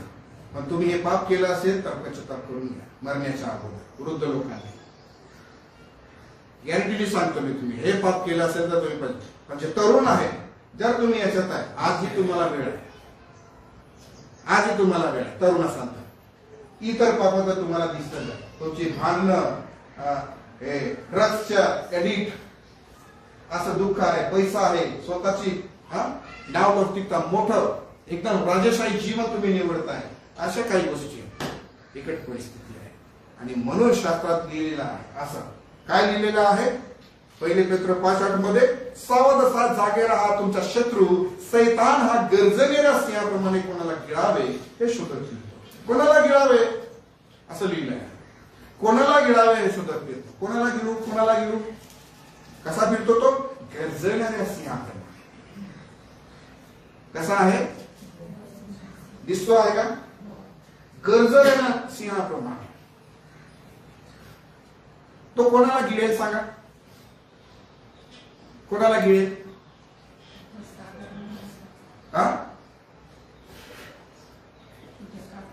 पहिली गोष्ट लक्षात घ्या. तुम्हाला काही गोष्टी सांगणं चांगलं असतं. पहिली गोष्ट, जेव्हा तो तुमचा शत्रू होईल तेव्हा. आलं लक्षात? जोपर्यंत तो तुमचा शत्रू नाहीये तो तुम्हाला गिळणार नाही. ऑलरेडी तुम्ही त्याच्या पोटात आहे. तो तुम्हाला गिळणार नाही. तुम्हाला कळतंय का? तुम्ही म्हणा तो गिळतोय, अरे पोटात बसले. योनासारखे माशाच्या पोटात, तुम्ही सिंहाच्या पोटात, कारण हा तो गिळतोय ना, हा चावतो नाहीये, हा गिळतोय. म्हणून हा त्यांना टार्गेट करतो ज्यांच्यासाठी हा शत्रू आहे, त्यांना नाही जे त्याचे आहे. बरोबर? तुमचा गैरसमज दूर करतो. जे गोड गोड खात आहे नाही का, पापाचे क्षणिक सुख भोगताय. कोणतं क्षणिक सुख? थोडं अजून एकदा तुम्हाला दाखवतो. हे यांना नाही गिळणार. हे ऑलरेडी पोटामध्ये हेच करत बसले आहे, त्याच्या पोटामध्ये हेच करत बसले. त्याच्या पोटातलं साम्राज्य हे आहे. कारण शास्त्र काय म्हणते, जे काही पोटातून आतून बाहेर येतं ते काय करतात. मग याच्यात हे कुठून आलं, हे त्याच्यातूनच आलेलं आहे, सैतानाच्या. म्हणून मी तुम्हाला सांगितलं, आज जे तुम्हाला ऐकलं नसेल ते तुम्हाला ऐकायला मिळेल. आणि हे रेकॉर्डेड व्हिडिओ आहे ना, शेअर करा आपल्या लोकांशी, ऐकू द्या जरा, समजू द्या जरा लोकांना. पोटात बसलेल्यांना चांगलं समजू द्या जरा. हा त्यांचा दोष नाही आहे, पण त्यांनी समजून घ्यावं. वळण्याची, सुधारण्याची सवय आहे, वेळ आहे, वेळेचा दुरुपयोग करायचा नाही. आणि म्हणून यांना याच्यासाठी हा शत्रू नाही. शत्रू हा त्या विश्वास नेण्यासाठी, त्या प्रार्थना करणाऱ्या लोकांसाठी, देवाच्या मंडळीसाठी. आणि म्हणून यांना सांगितलं आहे, सावध असा आणि जागे आहे. सावध पण राहायचंय, जागे पण राहायचंय. बरोबर? दोन जबाबदारी आहे, सावध पण राहा आणि जागे पण राहा. जागरामध्ये झोपायचं नाही. प्रभू येशूला झोपलेले लोक नाही आवडत बरं का. का सांगतो मी तुम्हाला माहिती आहे? गेतशमनीच्या बागेमध्ये प्रभू प्रार्थना करायला जातो आणि त्या शिष्याला सांगतो, इथे बसा. प्रार्थना करून तो पुन्हा येतो आणि यांना झोपलेलं पाहतो. थोडा वेळही तुम्हाला जागे राहावत नाही का? सांगितलं का? तुम्हाला, आम्हाला पण तो तेच सांगितलं. शेवटी तुम्हाला जागे राहायला सांगितलं होतं, तुम्ही तर घरून घरून झोपत. आज हसून घ्या, त्या दिवशी रडा. माझं बोलणं असं असतं म्हणून तुम्हाला मजा वाटते, परंतु मी ते नाही बोलत. माझ्या मनात सांगण्याचा उद्देश वेगळा असतो. मी तुम्हाला मनोरंजनासाठी कधीच बोलत नाही, कधीच नाही. हा शत्रू आहे. कोण आहे? शत्रू आहे. तुमच्या आजूबाजूला शत्रू नाही. मी तुमचा शत्रू नाही ना, देव तुमचा शत्रू आहे. तुमच्या जगात एकच शत्रू आहे. याच्यापासून सावध राहा. हा येतो, हा गर्जनेल्या सिंहाप्रमाणे येतो. हे काय साधी मांजर नाहीये, बिगी बिल्ली नाहीये, म्याव करेल असे. हा गर्जना कोणाला गिळावे याच्यामध्ये सगळे येतात. हा शक्यतो मलाही गिळू शकतो जर मी सावध आणि जागा नाही. कारण याच्यामध्ये साधेल तर तो निवडलेल्यांना देखील फसवावे असं शास्त्र दिले. इतकं याच्यामध्ये आहे. साधेल तर हा निवडलेल्यांना देखील फसवे, हा गिळून टाके. आणि हे तो काय करतो, कधी शोधतो, हा शोधतो इथे लिहिलंय की नाही, शोधत फिरतो. ठीक आहे, कधी फिरतो हा सांगा, कधी फिरतो सांगा ना, लवकर लवकर सांगा, वेळ नाही होते का आपल्याला, सांगा लवकर लवकर. कधी फिरतो? रात्रंदिवस. रात्रंदिवस. तुम्ही झोपलेले वा कामात असो वा कुठेही असो, हा फिरतच राहतो. हा झोपत नाही ना, तुम्ही आम्ही कशाला झोपा काढायच्या? हा झोपत नाही कारण याला माहितीये आपलं साम्राज्य धोक्यात आहे. याचे इंडिकेटर लागून गेलेले आहे सध्या. देव येणार आहे, आता परमेश्वर येणार आहे, प्रभू येणार आहे. पण याने काय केलंय, याने सगळं काय आता शेवटल्या काळाचं तीव्रता वाढवून दिली आपल्या कामाची. आणि म्हणून शेवटच्या काळात पाप जास्त वाढतात. न्यायाचा अगोदर पाप जास्त वाढतात. कुठाचं उदाहरण आहे, नोहाच्या काळात पाप वाढले ना. कारण तुम्ही आम्ही अशा काळात प्रभूच्या आगमनाचा काळ आणि पाप भयंकर वाढत आहे. आणि म्हणून मागे मी तुम्हाला सांगितलं होतं एक्सचेंज फाईन्स. आपण कल्पना करू शकत नाही अशा गोष्टी जगात घडतात. आपल्याला काहीच माहिती नाही. आपल्याला आपले चूल भाकर पोट आणि काम एवढंच माहिती आहे. जगात काय चाललंय नाही माहिती आहे. प्रभूविषयी काय चाललंय माहिती नाही. इस्रायल मध्ये काय चाललंय माहिती नाही. हा फिरतोय, तुम्ही कुठेही जा, हा फिरतोय. पण तुम्ही आम्ही प्रभू मध्ये चालायला फिरायला शिकायला पाहिजे. याला फिरू द्या मग, याला फिरू द्या. पण तुम्ही प्रभू संगतीने चालले, तुम्ही याच्या संगतीत चालले, बरोबर की नाही? असं म्हणतात. आपण हनोका विषयी ऐकतो. हनोकाला या गोष्टी कळल्या आणि समजल्या म्हणून त्याने सर्व काही नाकारलं आणि तो देवाच्या संगतीत चालला. आणि तो असा चालला की त्याला म्हणजे विद्वान असे म्हणतात त्याच्याविषयी की त्याला तो प्रकाश तेच त्याला प्राप्त झाला की त्याचा कोणी झाला नाही. तो परमेश्वरासाठी चालला असं लिहिलं की नाही. हे त्यांनी ठरवून घेतलं होतं. जीवनाचं ध्येय हे आहे, मला प्रभू संगतीत चालायचं. आणि म्हणून पाप जे आहे ते टेम्पटेशन आहे. तुमचं डिझायर्स जे आहे, तुमच्या इच्छा ज्या आहे त्याकडे ओढणार आहे. आणि हे तुम्हाला घेऊन येतं पापाकडे. टेम्पटेशन नाही का, पाप. तुमचं प्रलोभन जे असेल, तुम्हाला जे काय पैसा नाही का, स्त्री हे खूप मोठं प्रलोभन आहे. आणि हे दाखवलं जातं पुरुषाला. आणि मधला तो सैतान आहे, तो दाखवत आहे. आणि याचा शेवट कुठे आहे? डेथ, मरणामध्ये आहे. आणि म्हणून इथे आम्ही पाहतो तर प्रत्येक माणूस आपल्या वासनेने ओढला जातो. कशाने ओढला जातो? आपल्या वासनेने ओढला जातो. कोणाच्या वासनेने? याचं का? कोणाच्या वासनेने? इथे वाचा. प्रॉब्लेम कुठे? दोष कोणावर आहे? संधी देताय म्हणून तो फायदा घेतोय. शिकावं. सैतानाला उगीच बदनाम करू नका काही ठिकाणी.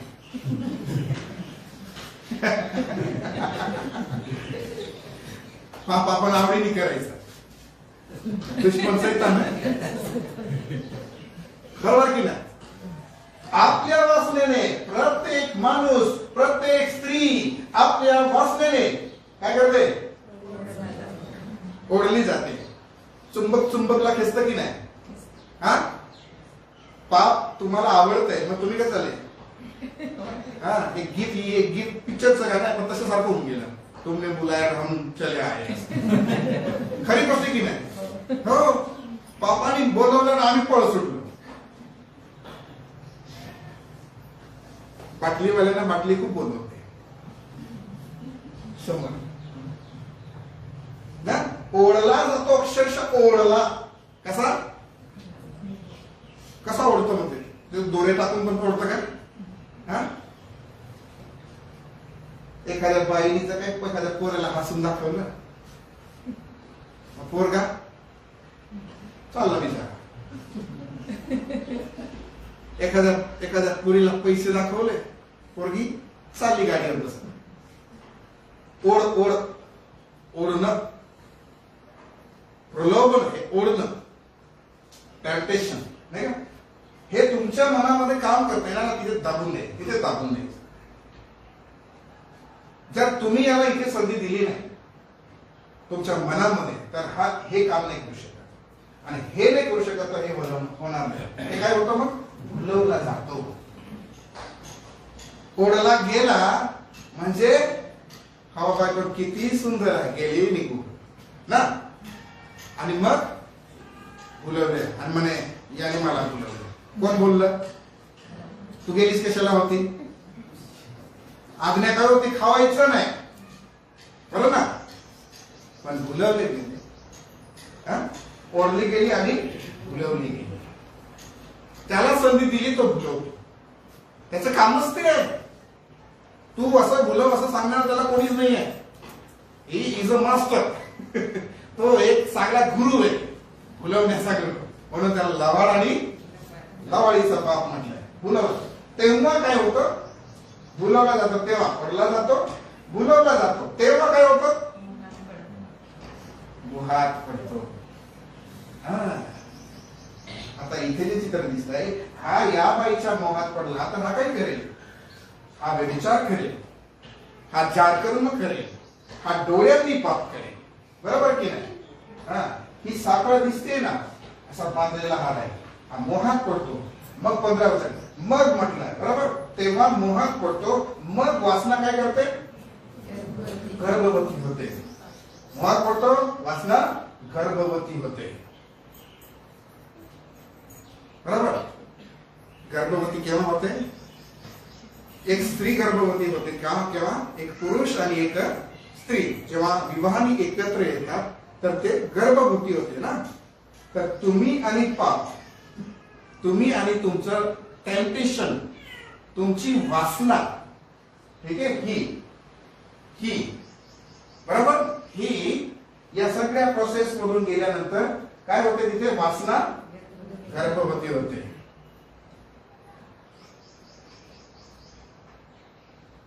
गर्भ तयार झाला, मग ते वाढेल की नाही? का तसंच राहील? वाढेल. आणि मग ते वाढतं आणि मग स्वाभाविक दृष्ट्या लेकराला जन्म देण्यासाठी 9 महिने लागतात, बरोबर. 9 महिने आपण तसं धरू शकतो. मग जन्म कोणी घेतला? वासनाने गर्भधारण केलं आणि पापाला जन्म दिला. आणि मग पाप परिपक्व झाल्यावर, पाप अजून जन्म झाला, पाप अजून परिपक्व झालं, तुम्ही प्रौढ झाले नाही म्हणून झाला. सुरुवात कुठून केली मी तुम्हाला लक्षात ठेवायचं. प्रौढ ते म्हणून ना, मोशे प्रौढ झाल्यावर.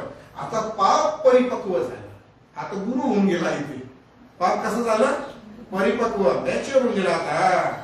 आता म्हणून आपण सगळ्यांना जुमानत नाही. भले पाप मी करू पण मी कोणाचं ऐकत नाही. हीच तर गती झाली आजच्या लोकांची, बरोबर. कारण काय परिपक्व झालंय?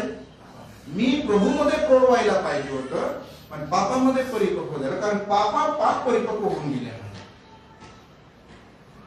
तुम्ही झाड किती छाटावं, त्याची मुळं जर खाली खोलवर असेल ना, ते उगवेल, हे तसं आहे. आणि मग परिपक्व झाल्यावर कशाला उगवते?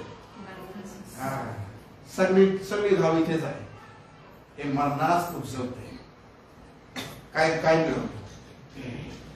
एक चूक केली, काय केली? माझ्यामध्ये मी वासनेला जागा दिला. चूक केली. स्टेप बाय स्टेप, पहिली, दुसरी, तिसरी, चौथी, पाचवी, सहावी, सातवी, बरोबर. 7 खलास, फिनिश मनुष्य. आणि म्हणून ही गोष्ट लक्षात ठेवा, पापाचं वेतन काय आहे? मरण आहे. पापाचं वेतन मरण आहे. प्रभू येशू ख्रिस्तामध्ये काय आहे? कारण पापाचे वेतन मरण आहे, पण देवाची कृपादान आपल्या प्रभू येशू ख्रिस्तामध्ये सार्वकालिक जीवन आहे. तुम्हाला काय आवडेल? वेतन पाहिजे की कृपादान पाहिजे? हा? बोलायला खूप चांगलं वाटतं ना? आम्हाला त्यांनी बोलायला खूप चांगलं शिकवलं आहे, पण तिथं जास्त लोक आहे. कारण ते आहे ना, ते पहिला शब्द पापाचे वेतन असं म्हणायचं. कशाचं? पापाचे वेतन असं म्हणायचं. इकडे देवाचे कृपादान असं आहे. बरोबर ना? आपल्या प्रभू येशू ख्रिस्तामध्ये सार्वकालिक जीवन आहे. कृपादान आपल्या प्रभू येशू ख्रिस्तामध्ये. लाईफ तुम्हाला पाहिजे आहे. मी या जीवनासाठी तुम्हाला आजच्या दिवशी आमंत्रित करेन. जर तुम्हाला सुटून पळायचं आहे, यायचं आहे पुढे, तर इकडे या. इकडे या. एक शास्त्रभाग वाचायला सांगतो तुम्हाला. हा शास्त्रभाग वाचा. स्तोत्र 34:8. स्तोत्र 34:8 वाचा. ऍक्च्युली मराठीमध्ये ना थोडं मला बरं वाटलं नाही, म्हणून इथं आहे. इथं इंग्लिश मध्ये आहे. मराठीमध्ये वाचा. परमेश्वर किती चांगला आहे याचा अनुभव घेऊन पहा. सरळ सरळ लिहिलं आहे. परमेश्वर किती चांगला आहे याचा अनुभव घेऊन पहा. बरोबर की नाही? मरणापासून सुटायचं असेल तुम्हाला, परंतु इंग्लिश मध्ये खूप छान लिहिलं. Taste and see. तिथे आहे का तसं? परमेश्वर किती चांगला आहे याचा अनुभव घेऊन पहा. असं आहे ना डायरेक्ट. इथे काय लिहिलंय? Taste and see. बरोबर की? तुम्ही टेस्ट करा, अनुभव घ्या. कसं आहे? बाबाचं शरीर सुद्धा गोड लागतं ना. देवा तू गोड नाही लागू राहिला. पण इथे काय सांगतात? पहिले जरा टेस्ट करा. त्याच्याविषयी तुम्हाला माहितीच नाही. त्या बापाच्या क्षणिक सुखाचंच गोड तुम्ही चाकत बसले आहे. तुम्हाला माहिती कारगावाच्या लग्नामध्ये द्राक्षरस संपला. उत्कृष्ट होता तो द्राक्षरस जो संपला. कसा होता? उत्कृष्ट होता. जेव्हा प्रभूने बनवला तेव्हा तो त्याहून अतिउत्तम होता. आणि म्हणून तिथंचे जे पिणारे लोक म्हणे, अरे याचं चांगला आतापर्यंत तू सावरून ठेवलाय. तुम्ही देवाला टेस्टच केलं नाही ना, तर तुम्हाला त्याचा अनुभवच येईल. Taste and see. पहा, अनुभव घेऊन पहा. किती चांगलं आहे. पापाची टेस्ट सोडा. तेव्हा मी आज असं जेवणाविषयी सांगितलं आहे, अशा परमेश्वराविषयी सांगितलं आहे. त्याची टेस्ट लाजवाब आहे. त्याची वचनं लाजवाब आहे. त्याची तुलना तुम्हाला करता येणार नाही. स्तोत्र करता पण म्हणतो नाही का, देवाचं वचन कसं आहे? कसं आहे? मोहळातून पाझरणाऱ्या. दुसरा शब्दच नाही ना लिहायला. जगामध्ये दुसरा शब्दच नाही त्याला लिहायला, म्हणून तो म्हणतो तसं आहे. टेस्ट. हे वचन आहे, तर तो परमेश्वर कसा असणार नाही. आणि म्हणून हे की तो किती चांगला आहे त्याचा अनुभव घेऊन पहा. पापाचं क्षणिक सुख सोडून दे. शिकवा सगळ्यांना. ओ घेऊन बसा, घेऊन बसा. आज त्यांना घेऊन बसायची वेळ असेल, घेऊन बसा. पती पत्नी बसा. एकदा ऐकून घ्या माझा. एकदा ऐकून घ्या. वारंवार सांगण्यासाठी कदाचित कोण येणार नाही येणार मला नाही माहिती, पण ऐकून घ्या. संगती बसा आणि चर्चा करा सगळ्या गोष्टी. कान ऐकून घेऊन विसरण्यासारखे होऊ नका. तुम्ही कदाचित माझ्यापेक्षा हुशार असेल, नो प्रॉब्लेम, पण तुम्हाला ऐकावं लागेल, कारण हे प्रभूचं सांगणं आहे. आणि म्हणून हे मोशेचं आहे जे मी तुम्हाला सुरुवातीला सांगितलं. तो प्रौढ झाला त्याने विश्वासामुळे या सगळ्या गोष्टी त्यांनी केल्या. आणि म्हणून त्याचे इथे लिहिलं आहे 26 मध्ये, ते मी तुम्हाला सांगितलं होतं. ख्रिस्ता पितर विटंबना सोसणे ही मिस्र देशातील धनसंपत्तीपेक्षा अधिक मोठी संपत्ती आहे असे त्याने गणले, कारण त्याची दृष्टी प्रतिफळावर होती. त्याने ख्रिस्ता पितर हे पाहिलं. मोशेने हे पाहिलं, त्याची दृष्टी इकडे होती. बरोबर. आणि म्हणून या सगळ्या गोष्टींमध्ये मोशेने हे निवडलं, हे सोडलं, भोगणं सोडून दिलं. दुःख सोसणं त्याने निवडलं. तुम्ही काय निवडणार आहे हे नियम हे ठरवा. काय धरून बसला आहे हे बघा. ही काळाची गरज आहे. तुम्ही जोपर्यंत स्वतःला पाहणार नाही, हे जग तुम्हाला काहीच सांगणार, हे जगाने तुम्हाला कसं सांगितलंय ते नका बघू. देव तुम्हाला काय सांगितलं, तो म्हणतो तुम्ही माझे लेकर आहे. म्हणतो की नाही म्हणतो, हो मी तुमच्यावर प्रेम करतो, मी तुमच्यासाठी माझा प्राण दिलेला आहे, मी तुमच्या पापांची क्षमा करण्यासाठी आलेला आहे, आणि तो हे पण सांगून गेला मी तुम्हाला पुन्हा घ्यायला येतो. विश्वास नाही का याच्यावर? तर करा याच्यावर, आणि त्याच्या सांगण्यानुसार कृती करण्याची, वचनाप्रमाणे आचरण करणारे. त्यांनी प्रेम केलं आहे, त्यांनी जीवन दिलं आहे, तो पुन्हा घ्यायला येणार आहे. माझा नाश होऊ नये म्हणून यांनी सर्व केलेलं आहे. मला फक्त एक विश्वास योग्यता हवी आहे. ते प्रामाणिक लेकरू हवं आहे, ते विश्वासणारं कुटुंब मला हवं आहे. देवाला ती अपेक्षा आहे. टिकून राहा, जागे राहा, सावध असते. या जर गोष्टी तुम्ही केल्या तर नक्कीच मोशेसारखं चॉईस करायला तुम्ही निवडू शकता. कदाचित हे जग तुम्हाला काही देऊ नाही शकणार, असं यासारखं होऊ शकेल. हे जग तुम्हाला वेगळं करून टाकेल, पण तुम्ही ते मनातूनच तुमचे करणार. पापाची क्षणिक सुख सोडून द्यायचं, लोकांनी संगती सोडून द्यायची आणि देवाच्या लोकांची संगती निवडायची. पूर्वी जिथे होते ते सोडून द्यायचं. धन संपत्तीपेक्षा विटंबना अधिक मोठी संपत्ती आहे हे गृहीत धरायचं. कारण कोणी काही घेऊन आलं नाही, कोणी काही घेऊन जाणार नाही. तुम्ही सर्व जरी मिळवलं, घेऊन जाणार आहे कोणीच काही घेऊन नाही जाणार आहे. जगातला इतका मोठा धर्मात कोणताही व्यक्ती मेला, काय घेऊन गेला? कोणीच काही घेऊन नाही गेला. पण ही संपत्ती आहे, ही विटंबना आहे, ही मोठी संपत्ती मला एकदा मला मोठी आशा देणार आहे, मला मोठा भरोसा देणार आहे. कारण माझी दृष्टी प्रतिफळावर आहे. मला विश्वास आहे, मला प्रतिफळ मिळणार आहे. भरोसा आहे ना, विश्वास आहे, मला प्रतिफळ मिळणार आहे. म्हणून भय, मरणाचं जे कोणतंही भय असेल त्याच्यावर विजय मिळवायला शिका, आणि त्या ओलांडून निघून जा पुढे. कारण अदृश्य देवाला पाहत असल्यासारखे आम्ही धीर धरतो.